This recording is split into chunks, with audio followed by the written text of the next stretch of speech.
JDS ಇಬ್ಬಾಗದ ಮಾತುಗಳು ಕೇಳಿ ಬರ್ತಾ ಇದ್ವು. ಹುಣಸೂರಿನ ಶಾಸಕ ಹರೀಶ್ ಗೌಡ ಅವರು ಕೂಡ ಮಾತು ಹೇಳ್ತಾ ಇದ್ರು.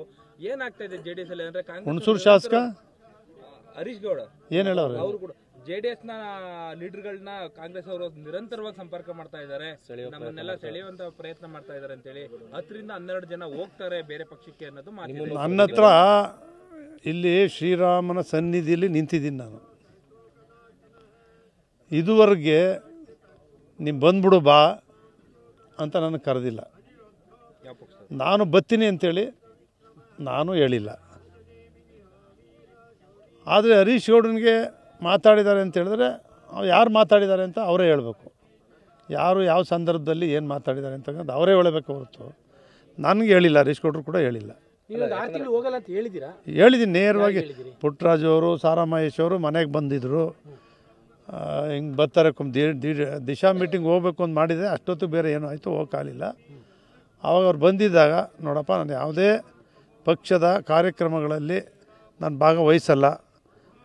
ಜಿಲ್ಲಾ ಪರಿಷತ್ತು ತಾಲೂಕ್ ಪಂಚಾಯತ್ ಚುನಾವಣೆ ಇದೆ, ಭಾಗವಹಿಸಲೇಬೇಕು ಅಂತ ಕೇಳಿದ್ರು ಅವರು. ನಾನು ಜಿಲ್ಲಾ ಪಂಚಾಯತಿ ಗೆಲ್ಲಿಸ್ತವ್ರೆಲ್ಲರೂ ಕೂಡ ನಾನು ಯಾರನ್ನ ಮಾಡಿದೆ ಅವರೆಲ್ಲರೂ ಕೂಡ ನನಗೆ ವಿರುದ್ಧವಾಗಿ ನಿಂತಿದ್ದಾರೆ. ಈ ಜಿಲ್ಲಾ ಪಂಚಾಯತಿಗಳಲ್ಲಿ ಗೆಲ್ಲಿಸಿ ನಿಂತ್ಕೊಂಡು ಮಾಡಿ ನಾನು ಯಾಕಪ್ಪ ಎದುರಾಕಬೇಕು, ಅದಕ್ಕೂ ತಲೆ ಹಾಕಲ್ಲ ಅಂತ ಹೇಳಿದೆ. ಜೆಡಿಎಸ್ ಇಬ್ಬಾಗದ ಮಾತುಗಳು ಕೇಳಿ ಬರ್ತಾ ಇದ್ವು. ಹುಣಸೂರಿನ ಶಾಸಕ ಹರೀಶ್ ಗೌಡ ಅವರು ಕೂಡ ಮಾತು ಹೇಳ್ತಾ ಇದ್ರು. ಏನಾಗ್ತಾ ಇದೆ ಜೆಡಿಎಸ್ ಅಲ್ಲಿ ಅಂದ್ರೆ ಹುಣಸೂರು ಶಾಸಕ ಹರೀಶ್ ಗೌಡ ಏನ್ ಹೇಳೋರು ಅವರು ಕೂಡ ಜೆಡಿಎಸ್ ನ ಲೀಡರ್ಗಳನ್ನ ಕಾಂಗ್ರೆಸ್ ಅವರು ನಿರಂತರವಾಗಿ ಸಂಪರ್ಕ ಮಾಡ್ತಾ ಇದ್ದಾರೆ, ನಮ್ಮನ್ನೆಲ್ಲ ಸೆಳೆಯುವಂತ ಪ್ರಯತ್ನ ಮಾಡ್ತಾ ಇದ್ದಾರೆ ಅಂತ ಹೇಳಿ 10 ರಿಂದ 12 ಜನ ಹೋಗ್ತಾರೆ ಬೇರೆ ಪಕ್ಷಕ್ಕೆ ಅನ್ನೋದು ಮಾತು. ನನ್ನ ಹತ್ರ ಇಲ್ಲಿ ಶ್ರೀರಾಮನ ಸನ್ನಿಧಿಯಲ್ಲಿ ನಿಂತಿದ್ದೀನಿ ನಾನು. ಇದುವರೆಗೆ ನೀವು ಬಂದ್ಬಿಡು ಬಾ ಅಂತ ನನಗೆ ಕರೆದಿಲ್ಲ.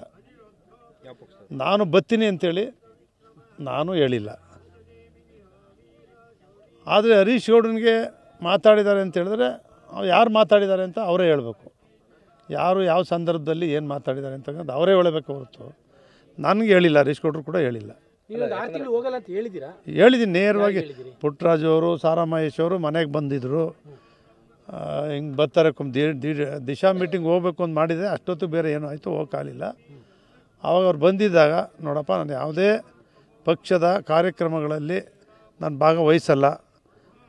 ಜಿಲ್ಲಾ ಪರಿಷತ್ತು ತಾಲೂಕ್ ಪಂಚಾಯತ್ ಚುನಾವಣೆ ಇದೆ, ಭಾಗವಹಿಸಲೇಬೇಕು ಅಂತ ಕೇಳಿದ್ರು ಅವರು.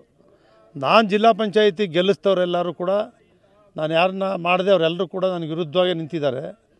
ಈ ಜಿಲ್ಲಾ ಪಂಚಾಯತಿಗಳಲ್ಲಿ ಗೆಲ್ಲಿಸಿ ನಿಂತ್ಕೊಂಡು ಮಾಡಿ ನಾನು ಯಾಕಪ್ಪ ಎದುರಾಕಬೇಕು, ಅದಕ್ಕೂ ತಲೆ ಹಾಕಲ್ಲ ಅಂತ ಹೇಳಿದೆ.